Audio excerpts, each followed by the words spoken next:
ini berkaitan dengan taktik Jokowi. Saya diskusikan ini bersama analis politik Adi Prayitno. Hai Mas Adi, apa kabar? Selamat malam, Mas Terima kasih Tifal. sudah bergabung bersama Baik-baik kami. saja. Begini, pada akhirnya kan kalau sudah ada cerita yang berubah 180 derajat ini memunculkan ada pandangan Jokowi versus Roy Rismond Tiva. Dan ada yang melihat ini sudah bukan lagi urusannya soal penegakan hukum saja. Sejauh mana Anda menangkap itu? Ya, saya kira secara fakta politik per hari ini sudah ada dua orang yang sebelumnya ditetapkan sebagai tersangka, yaitu Egy Sujana dan Damai Hari Lubis. Itu kemudian proses penyidikannya dihentikan alias SP3. Ini adalah fakta-fakta politik hari ini yang tidak bisa dibantah, yang tentu publik ini menganggap tidak terlepas dari setelah adanya pertemuan dari kedua belah pihak, yaitu ketika Egy Sujana dan Damai Hari Lubis berkunjung ke kediaman Pak Jokowi di Solo. Bahkan dalam pernyataan secara terbuka, Pak Jokowi juga mengakui ada pertemuan di antara dua belah pihak ini dan mengapresiasi sekaligus juga menghargai bahwa silaturahmi itu adalah hal-hal yang sifatnya mulia. Kita kan juga tahu bahwa sebenarnya Pak Jokowi juga mengatakan semoga dengan adanya pertemuan ini ada yang disebut dengan restoratif justice, yang itu merupakan kewenangan penyidik terkait dengan dua sosok ini. Jadi dua konteks ini yang sebenarnya dilihat oleh publik bahwa sebenarnya dalam proses hukum pidana yang sedang berlangsung sekalipun ada proses-proses yang sifatnya bisa dilakukan dengan cara yang lain, yaitu mediasi, ada islah dan ada perdamaian politik antara pihak-pihak yang saling terkait itu untuk menyelesaikan ini dengan cara baik-baik. Dan itulah yang kemudian ditafsirkan oleh publik, Mas Tifal, bahwa terkait dengan penghentian terhadap dua sosok ini ya tentu tidak bisa dilepaskan terkait dengan pertemuan beberapa waktu yang lalu yang ada di Solo. Karena memang banyak sekali proses hukum di negara kita itu kan dihentikan setelah kedua belah pihak itu saling bertemu dan kemudian menganggap persoalan ini dianggap selesai satu sama yang lainnya. Cuman Cuman kalau dikaitkan dengan pernyataan Pak Jokowi yang pernah bilang ini bagian dari operasi besar oleh orang besar, operasi politik oleh orang besar, ini upaya Jokowi untuk melawan itu?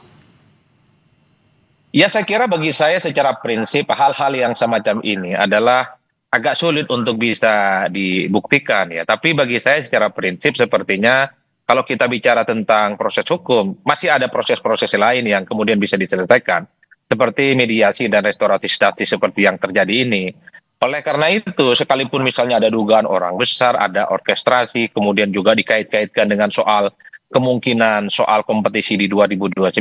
Nah, Bagi saya secara prinsip ya, kalau pertemuan kedua tokoh ini tidak mungkin itu hanya bertepuk sebelah tangan. Jadi kedua belah pihak ini sudah bersetuju, saling bertemu dan saling bersilaturahmi. Apakah di situ ada maaf-maafan, itu kan sebenarnya adalah persoalan teknis. Tapi publik melihat ketika ada SP3, yang itu artinya proses hukum yang terkait dengan Egy Sujana dan Damai Hari Lubis ini tidak dilanjutkan, itu berarti ada ruang mediasi yang sebelumnya sudah dilakukan. Jadi ini adalah ruang-ruang persuasi yang per hari ini sedang kita lihat secara seksama, Mas Tifal. satu sisi betul ada persuasi, cuman ada yang berbeda. Karena awalnya Egy Sujana sempat menyampaikan keras begitu, mempertanyakan masalah ijazah ini sampai kemudian akhirnya dibawa ke ranah hukum. Terus kemudian terakhir kali menyampaikan kepada wartawan, memuji bahkan Joko Widodo setelah pertemuan itu terjadi di Solo, Jawa Tengah. Kita coba putar dulu pernyataan Egy Sujana berikut ini. Yang bagus, Pak Jokowi akhlaknya bagus. Dia terima kita dengan baik, padahal dia merasa yang difitnahin. Jadi soal kasus ini, kan ada Roy Suryo dan kawan-kawan yang merasa jagoan. Dia lawan aja tuh. Lalu kemudian berbuah restoratif justice, apakah sesederhana itu atau ada hal lain di balik itu semua? Setahu saya kalau kita membaca korespondensi terkait dengan kisru tudingan ijazah ini, sebenarnya kan sejak lama sudah mulai muncul ruang-ruang untuk adanya dialog ya. Ada ruang-ruang komunikasi dan bahkan kalau kita mendengarkan statement sejumlah relawan Pak Jokowi, membuka ruang dialog dan minta maaf jika ada pihak-pihak yang mungkin ingin meralat bagaimana statement-statement politik terkait dengan tudingan-tudingan ijazah ini, Mas. Artinya sebenarnya sejak lama sebelum ada proses ini, misalnya naik pada persoalan hukum, ada penyidikan dan kemudian sudah ada beberapa orang yang ditetapkan sebagai tersangka, kan sebenarnya ruang mediasi untuk melakukan tabayun, klarifikasi terkait dengan ijazah ini sepertinya sering kita dengarkan sejak lama. Dan bahkan kemarin salah satu relawan Jokowi, kalau tidak salah, Andi Azwan dalam sebuah diskusi juga menyatakan bahwa sebenarnya Pak Jokowi masih membuka ruang bagaimana dialog-dialog dengan pihak-pihak yang selama ini menuding terkait dengan keaslian atau tidak asli terkait dengan ijazah Pak Jokowi itu masih bisa dimungkinkan. Tapi sepertinya pihak-pihak yang menuduh itu menganggap bahwa keyakinan mereka itu benar, keyakinannya itu masih bisa dibuktikan dalam konteks pengadilan. Jadi bagi saya sebenarnya ruang komunikasi politik yang semacam ini juga sering lumrah terjadi dalam persoalan hukum ya, terus salah satunya adalah soal hukum pidana. Artinya kalau kita menganggap ini restorasi justice dikaitkan dengan SP3, itu ada ruang lain yang masih bisa ditempuh antara kedua belah pihak yang saling berseteru, saling bersetegang, salah satunya adalah perdamaian, salah satunya adalah islah, dan ada titik temu untuk saling memaafkan satu sama yang lainnya. Tanpa ada kesepakatan ini, susah untuk melakukan restoratif justice. Karena itu adalah berketetapan hukum.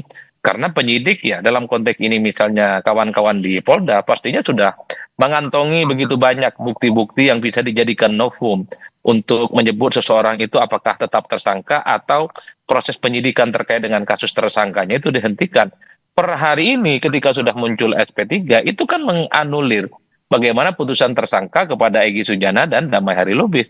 Per hari ini publik hanya melihat dua tokoh ini, dua sosok ini, Hari Lubis dan kemudian Egy Sujana, ya hanya disebut sebagai mantan ya terpidana terkait dengan tudingan ijazah. Ya selebihnya sudah selesai ini barang karena proses penyidikannya dihentikan. Agak berbeda dengan yang klaster 2 yang kemudian saat ini prosesnya sudah dilimpahkan ke kejaksaan, dan itu publik melihat secara hukum. Kalau sudah dilimpahkan ke pengadilan ya tentu saja itu sudah dianggap memenuhi kriteria dan unsur-unsur pidana untuk diproses di masa-masa yang akan datang. Tapi sepertinya ruang untuk komunikasi dengan pihak klaster kedua ya sepertinya masih terbuka meski Walaupun kemudian pihak-pihak mereka tetap bersikeras dengan pandangan mereka. Betul, dan bahkan mengatakan tidak sudi mau melakukan itu dan masih cukup yakin bahwa mereka masih bisa membuktikan tuduhan-tuduhan itu nantinya di pengadilan. Ya tinggal kita tunggu bagaimana proses hukum ini selanjutnya, Mas. Karena bagi saya kalau terus misalnya terkait dengan argumentasi politik, dua belah pihak pasti saling adu kuat dan saling menegasikan satu sama yang lain. Yang bisa menghentikan ini semua ujung-ujungnya adalah proses hukum di pengadilan. Biarkanlah pengadilan yang akan menunjukkan siapa yang salah dan kemudian siapa yang benar. Singkat saja, apakah kemudian walaupun Anda sudah sempat singgung itu di sebelumnya, kalau kemudian ini dikaitkan sebagai permulaan menuju ke pemilu 2029, masuk akal tidak langkah-langkah semacam ini? Bagi saya nggak masuk akal ya jika hal-hal ini dikait-kaitkan dengan pemilu. Mungkin bagi sebagian pihak yang lain ini dikaitkan dengan soal kemungkinan persaingan menuju 2029 seperti yang disampaikan oleh banyak kalangan ya. Kalau ini dijadikan sebagai variabel, tentu itu tidak make sense. Karena publik kalau bicara tentang persaingan di 2029 adalah soal bagaimana portofolio politiknya dibangun. Baik. Bagaimana kampanye politik yang dilakukan, bagaimana penetrasi dan kerja-kerja politik ke rakyat yang dilakukan. Bukan dengan cara soal lapor-melapor terkait dengan ijazah yang saya kira ini nggak ada hubungannya dengan preferensi pilihan orang untuk datang ke TPS. Baik. Jadi ijazah ini hanya ramai di ruang publik dan sangat berjarak terkait dengan urusan-urusan pemilu di 2029. Oke, Mas Adi Prayitno, terima kasih sudah berbagi perspektif bersama kami. Selamat malam, Mas. Terima kasih, Mas Tifal. Selamat malam, Mas Tifal. Sesaat lagi di Kompas Malam, guru dan siswa yang terlibat pengeroyokan di Jambi berujung saling lapor polisi. Tetap di Kompas TV.